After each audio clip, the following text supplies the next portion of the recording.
Hey everyone, and welcome back to Sugar Pills, a practical guide to self-care. And before we dive into today's episode, which will be a very meaningful conversation with Harma Hartouni, I wanted to make sure that you guys like, rate, review, and subscribe to the podcast. Don't forget to share it with a few friends. Send me a screenshot of your review to info@candywashington.com, and I will send you a free gift as a thank you. Don't forget to check out the show notes for free self-care resources and also to grab some goodies on my Basic Girls Guide to Self-Care. It's all my favorite stuff that I love to use, so hopefully you will like it as well. So with that, let's dive into today's discussion with Harma Hartouni. So welcome, Harma. Thanks for having me. Yes. And for those of you guys listening who may not be familiar with Harma, he is a real estate entrepreneur and the author of Getting Back Up, a story of resilience, self-acceptance, and success. So I think we can all really use some guidance on that, especially now. So Harma, do you want to tell us a little bit about your background and then what brought you to writing this story, this memoir? Yes, well, thank you for having me. The book is basically the memoir of my life. I was born in Hollywood Hospital. I was 30 days old, moved to Iran. My parents are Christian Armenian, so we were a minority in Iran. Growing up, had a challenging upbringing with my father, and not knowing that I was gay. I just thought something is wrong with me. And I had a car accident at age of 18. I hit a car. I came out of a car, waited for police to get there. My car got totaled. Nothing happened to me on the first accident. And another car hit me and my both legs broke. Mm. It took me 11 months of recovery. I moved right after that to the United States in LA. And with a basically I was just barely walking and couldn't speak English. I struggled with adjusting my life here. I came by myself. I brought my brother and sister and my mom after I came out. That's a whole different coming out to my family. It's you can make a movie about that. And I met my husband. We've been together 18 years. If you are gay and maybe older like me, because younger generation most probably don't have the limited belief that I used to have, when you come out, you just don't believe you can have a family or kids. That kind of you kind of decide that I'll come out and that's it. This is 20 years ago, and I have 3 kids now, and so I went against the odds. We did surrogacy, have 3 beautiful kids, and we're both workaholic, and we also care about our family. And my mom, my brother and sister, they're the most supportive people now. It wasn't like that. I wrote about that in the book, and I started doing real estate. It's been the only thing I've done since I moved here besides school. Mm-hmm. I love it. I don't know anything better. And I had my obstacles in real estate, and I wrote the book for my kids to learn from all the lessons of my life that I've gone through and how that shaped my leadership skill set. And it was just a lesson. I just had this vision. If I ever die, I want my kids to have a video or writing from me so they can learn from it, because what I have gone through, they're not going to go through it, and hopefully no one else should go through it. And when I wrote it, my husband goes, you should make it a book. Yeah. And I never thought about writing a book. So it turned out to be a book. And now it's called Getting Back Up. I love that. I love that your book is really, it's almost a love letter to your children. It's almost, Absolutely. just listening to you, that's kind of what came up for me. It's a love letter to them. It's a letter telling them how to love themselves and giving them permission to step into their authentic, true versions of themselves, which you have, you know, been able to do, which is phenomenal. I think a lot of people, even, my generation and are the younger folk will still get something out of what you're saying because although the landscape for LGBTQ and that uh, you know sexuality might have changed, I think it's still difficult to come out to parents or siblings who are from that older generation and who may still have that mindset. So although our peers might be more open to it, and I think the media is getting more and more open to it, that might be a very different conversation around the Thanksgiving table with your uncle or your mom or your grandpa. So I think that your story will definitely resonate across generations. And then I Absolutely. also wanted to see, what type of mindset do you have, or did you have to um, sort of get or shift to be able to take the trauma that you've had in your life, from, being gay, Middle Eastern, your car accident, learning how to walk again.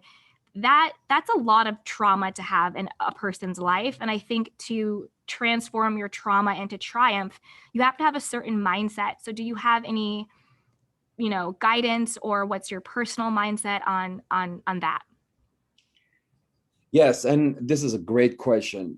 Let me answer your question with a question first. Is Yeah. that why would I have gone through a lot of things, and the book will explain. And I wrote it as a lessons and fun. I made it interesting, not to make it like, oh my God, look at me. These are the things happened to me. The Mhm. question is, there a lot of others have gone through worse than mine. And there are people that have built such a bigger life, and success to me is not the income, it's not where you live, it's the lives that you have changed and Mm. can claim, not what you say I have done. It's like you truly can claim that. And how did I manage to get back up, literally? And I will say that I didn't have a choice. Everything happened to me. It was not a false hope there. And I think a lot of people that I have met, that I coach right now, and I either I coach them in business or their personal life, they have false hope that I my mom will take care of me for a few months. I'm going to see I didn't have the mom to pay or take care of, or I didn't have a shoulder to cry on. She was one of the reasons that I couldn't come out. I couldn't tell anyone how I felt because I had no one that I could trust Mhm. back home in Iran. And even here, I had struggled for years to tell myself it's okay to be who you are. I didn't have any aid from anyone, no family, no extended family. So I had to literally make money the next day so I can survive. So what I learned from all this, and if I can narrow down for anyone who's listening to this, like, okay, give me the one sentence, I will call it, have a 5 minutes funerals for everything that bad can happen to you and move on. Mhm. And it and I just move on very fast. If I go to listing appointment in my business and I don't get it, 5 minutes, cry, learn from it, move on. I have recently, my bag, my computer, cash, my medication, my book. This is like 2 nights ago. Literally, they walked into my car, they grabbed my bag, and they left. Mm. And I got home and I find out at home. I didn't find out at the store. Well, and then I hacked the kids, and I have to be honest with you, I had a tequila shot right there ready to go. So Yeah. but I moved on. I just moved on. I bought my computer next day, and I just prayed that whoever has the the bag and the money and all that, I hope they have a family they can fit, because it should be a good day for them. And just meditated on that and moved on. I do have a lot in a computer. I can cry over it, or my the way my dad treated me, I can use that and do so many bad things to myself and people around me. In that, I just didn't have the choice. And then I've learned, my habits changed to just move on fast and accept what happened. But you can't write a new chapter in your life if you're still reading the last chapter. Exactly. And I definitely, what I heard in that was, I think you did make a choice. You may not have had a choice, but you made a choice. You made the choice to not let what happened to you or what other people may think about you ultimately define you. And I think that's a really remarkable and great mindset to have, where it's, I have no choice, but I still choose to move forward. And I also love that you're talking about the power of, to me, what I heard was just the power of letting go and the power of adaptability. So you're able Hmm. to let go of things that may have been negative or traumatic. And then from that place, you adapt. You're like, okay, well, you know what? I don't have the money for this. I'm going to adapt and I'm going to make the money. I got into this Hmm. car accident. I'm going to adapt. I'm going to let it go and I'm going to relearn how to walk and I'm not going to let it stop me. I may be struggling with my sexuality and identity, but I'm going to let that go. And, one day I will find the courage to come out and live my truth, regardless if anybody thinks. So I think that you have a really great mindset of letting go and adaptability. And when faced with no choice, you made the choice to Hmm. choose yourself. And I think that's really great. Um, and also, what I really loved about your story and everything that you're saying is there seems to be this level of tenacity that you have, finding tenacity during your darkest moments. Because I think some people would make the opposite choice.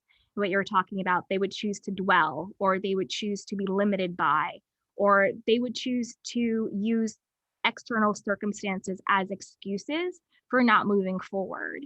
You can say, like, oh, I was gay, that's why I'm not this. Oh, I got in this car accident, that's why this didn't happen to me. Oh, I didn't have the money, this happened to me.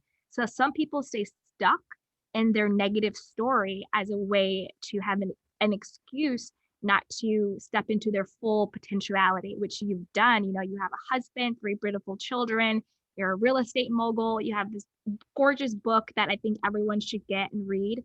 So, what are some of your insights on finding that internal tenacity when things aren't going your way, when things are dark? How do you see that light at the end of the tunnel and you're able to keep moving forward? I I've got great analogies, and people around me usually laugh. They said, "You and your analogies," because I translate some of them from Farsi or Armenian that I speak, and it doesn't kind of make sense. But then when I say it, ultimately, you will be like, "Okay, I get it," but the analogy didn't make sense. So I'll do my best to make it short and fun. So let's use as a human, you're standing on a cliff, and then a big rock it's next to you also on a cliff, and someone pushes you down and the rock down, and you both roll down, roll down, roll down, and bottom of the cliff you both hit the ground, and you both get in pieces and die. The rock dies, you die. If you go back, the rock goes all the way down and doesn't make any sound, but as a human we make a lot of sound until the end. So when I saw that in an article once, and I was like, if there is a process that you have to go through, you have a choice that that's the end. Why are we making a lot of noise and crying and telling everyone and self-pity ourselves all day, carrying the whole negative energy around it, when you have to go through it? People go through divorces, health issues. I personally have gone through health issues last year. You will think everything should be great. No, it's not. But I knew that in order for me to get rid of the health issues I had, it was a 9 months process of my entire GI had to be fixed. Every day was difficult for me to get up, but I had a business to run. I had a commitment to my kids, my agents, my staff. So you remind yourself, if you have to go through the process, you are responsible for others and lives and yourself. You can't say, I'm just not going to eat good now because I'm dealing with something else, or I have to deal with coming out, so I'm just going to withdraw from my uncle and mother who's been so supportive of me. You can't associate one trauma with nine other part of your life, or 10, I don't know, however you have. So I will say, just make sure that you are not combining a bunch of stuff, and still be responsible for coming out of it positively. And number two is, if you have nothing bad in a sense of pain of growth, you're not growing as a person. If everything is going your way, I believe you're in the wrong lane. Mm. It's If you look at it like that, if I wake up and I give you another analogy, my phone as an owner of the company never rings, never ever rings And I don't get people to call me and just say, Harma, I'm so glad I just did this, or I have this transaction, Mhm. or positive thing. Mine rings when there's something bad happen and they're all panicked, right? So one day, my agent, who's amazing, was an elderly woman, started real estate. Everybody thought she will never make it. She worked every day, 6 hours on the street knocking, and she was very wealthy. She didn't need the money. She just had the drive. And I told her, I said, you can do this. Ignore everyone in the neighborhood. They told her she doesn't fit in her, she's not the fit in with the neighborhood, her background and where she was from. And I said, let's do this. You're going to do it. And she started knocking and knocking and knocking. And I was very proud of her. Within maybe 45 days, I got a voicemail from someone says that this woman knocked on my door every 2 weeks. I'm sick of it. I'm going to sue you. I'm going to sue her. She's annoying me. She drops off a paper and tells me about the market condition and real estate. I just can't stand her. She was all panicked. And I hung up the phone and I looked at her. I said, congratulations, you're doing something. Yeah. Because if my phone rings, that means you're doing something. If my phone doesn't ring, that means you're really not doing anything. So don't be afraid to disrupt the market you're in, wherever you are, whatever you do. You gotta be the voice. You gotta make a change. You gotta feel the pain. You gotta feel the people around you, and nothing is wrong to learn out of it. And don't be afraid of that. Yeah, I love that because if you're not getting any type of pushback, if you're not getting any type of feedback, then that means you're not making an impact. So I love that. Yeah. So like what she was doing was impactful. And of course, you're always going to get, the haters and the naysayers.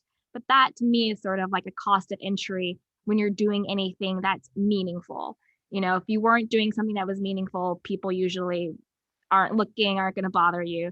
I heard one time like dogs don't bark at parked cars. So clearly you're going somewhere and that's why they're barking at you. So yeah, definitely. And I also would love to touch upon the power of self-acceptance.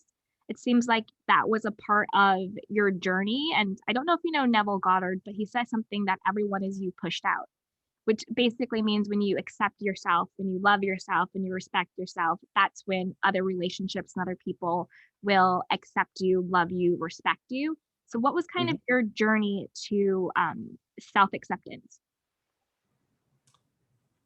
I'm going to go back for a minute. I don't even know how long I have, but quickly, back home, there is no gay, right? We don't have gays.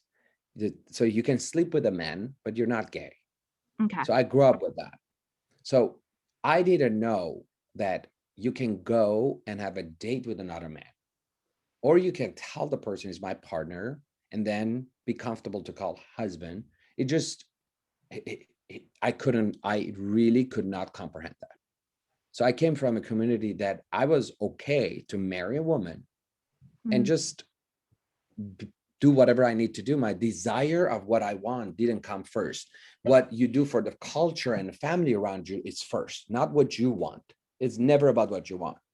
And I wrote about that in my mom, how my mom had to marry my dad. It was not what she wanted. It's about what she had to do, right? mhm. So I come embedded like that, and I come to a country that first thing there's like, you're 18, you do whatever you want. And I'm like, what do you mean? Like, I know whatever I want, but I have to ask like 19 people and they have to be involved in my decisions. So, and I remember someone asked me that, wants to take me out to dinner, and a guy, and I said, why dinner?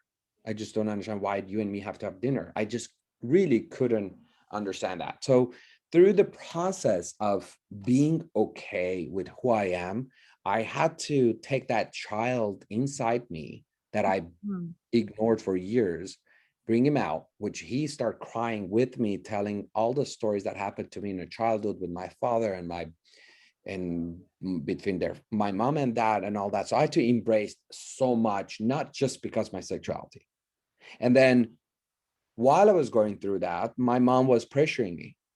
Who are you going out? Who are you going out? I see your phone is ringing certain guys. Is your phone going to make you gay? Is that guy going to, I know who he is. He's going to, it was like mm, so much from every corner, from aunt and everyone else. And once I accepted myself, I was like, everyone around me accept me now. And someone very smart said, it took you 21 years to be okay with yourself. You want everyone around you to be okay in 20 minutes? Give Exactly. them time and demonstrate that you actually love yourself. So you're absolutely right. It took me a time to even love myself. I didn't know what that meant. I really never connected with myself. And people have to read through it telepathically. People look at your eyes, they know if you mean what you're saying.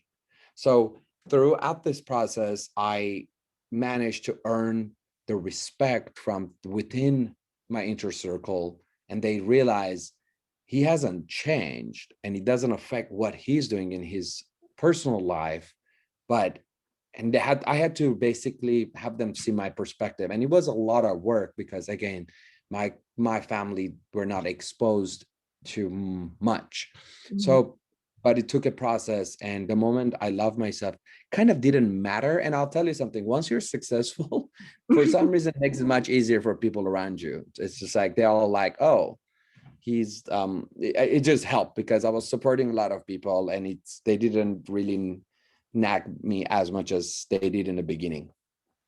Yeah, and I also think once you love and accept yourself, you no longer need anybody else's validation. You no longer Right. need their permission. You no longer need their approval to be who you are. And then once you stop needing it, you get it. You know, it's like any type of relationship when you're not the needy, when you're not desperate, when you're not please pick me, choose me, love me, want me, then that's when you get it because you get it from yourself first. So, do you have any parting words of wisdom for us? If there was a few things that we should get from our conversation, what are those things that you really want us to know? Don't let anyone else's limited belief put a Mhm. cap on your growth. And you will in your life, I mean, I'm not that old, but in my life I have come across more people, they said I cannot do it, Mhm. it's not good to do it, I shouldn't do it. Then I had people to say do it. If if you ask anyone who has anything to show, they will say that. Model someone who has what you want to have, if not more. Never model someone with less than what you're looking for. It doesn't mean you cut out all the friends around you.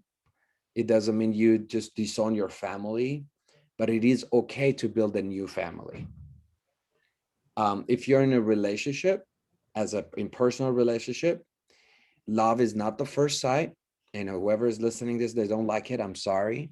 Love is when you grow into it and you start learning how to love each other deeper and deeper. The first is just a chemistry. um, have a relationship with someone that brings the best of you out, not the worst. They want you to be you. You don't have to be someone else all the time. It's exhausting. And lastly, um, if you are younger, model people. If you're older, don't try to be someone you're not and try to change and build a passion career. Focus on your skill set. And then you can have passion in cooking, you can have the best food, you can have the best kitchen, but build a career based on your skill set. I hear a lot of people say, my passion was this, I'm just going to do that. And then the passion alone without a skill set or commitment will never go anywhere. So my passion is fishing, and you don't see me on the boat fishing right now. So but so I mean, I have so many more advice that anyone wants to reach out, I'm happy to help. But that's pretty much what I have. No, I love all your advice. I'm soaking it all in, especially about passion. I know I heard passion is for you, what really brings you joy, and then your purpose is for other people. How do you serve and what value you Mhm. add to the lives of others? So your passion is what you do to fill yourself up, and your purpose is how you serve others. I love that. And speaking of connecting with you, where can we find your book? Where can we find you? I will have everything linked in the show notes, but I would also love for you to share with us how we can I find you and support you. Thank you. My book is on Amazon. There's a hardcover paper back as well as the Kindle. will be released March 9th. The pre-order link is already there. My website is my first name, last name.com, Harma, Harma, HART like Tom, OUN like Nancy, I.com. I have an email there, info@harma.hartouni.com. I'm happy to guide you, help you, shoot me any message you have. I'm happy to respond. And I truly appreciate you, Candy, to actually do this, because I speak on a lot of real estate and business articles, but to more and more, I got to know what you do and read about you, the most influential woman in LA lifestyle, as well as all the things you have achieved in a young age. You don't see that. And I can only imagine you, how many no's you have received and you Ah, managed to do this. So congratulations to you.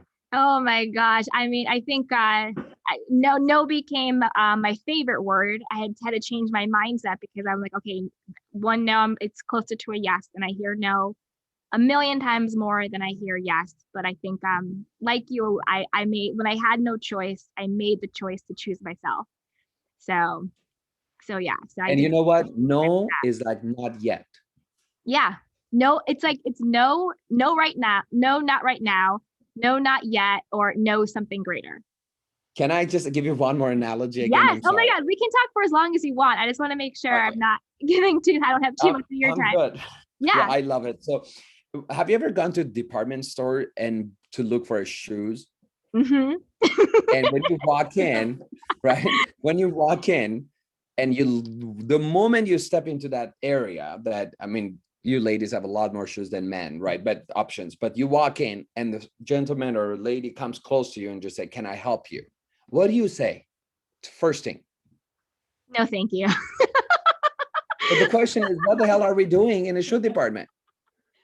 It's doesn't, and then when you do find the one you like, you took your shoe, you raise your hand, you start moving, you're looking There's at the no cameras and one the there. ceiling. No one is there No to one help is you. there.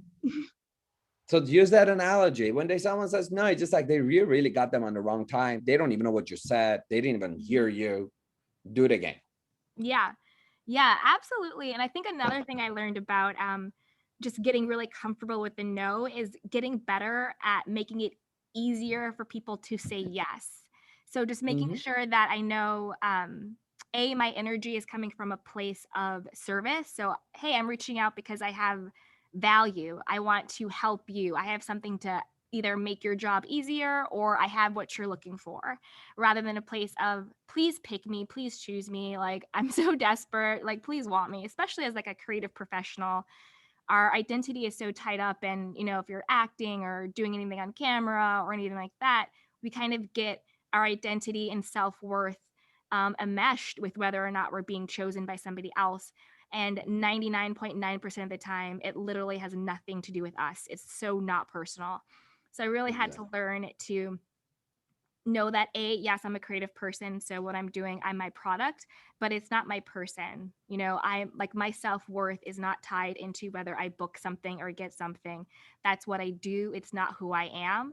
And when I was able to get perspective around that, that's when the work became fun, because then I can go in and it's like, oh, I'm at this audition and I'm just going to go and have fun and just show up and have a good time. Before we started recording, we were talking about my time at Disney, and Harma's husband also works at Disney. And I remember my first audition for Disney Style, and I went in and I just did my thing and I let it go, and I didn't hear back for a couple weeks, and I was like, okay, I guess that was it. And then once I let it go, I got the call and they're like, hey, like, we loved you, do you want to come in, like we want to like book you for it. So again, it goes back to what you were talking about so beautifully earlier, was the mindset of letting go and adapting. So do what you have to do, let it go, and then adapt to your next move. And I think having that level of resiliency and that mindset really is helpful both in life and in business. And I think you are a clear example of that. And I love this book that you wrote to your children that's going to touch and motivate and help so many other people. Yeah, don't be attached to the result. Mm-hmm. You got it. You can't, which sometimes I still struggle with. I'm like, I Yeah, want it, I exactly. want it now, but yeah, Yeah, it's a daily choice. exactly. Exactly. Definitely. Well, thank you so much, Harma. And Absolutely. I just Thank you. appreciate your time.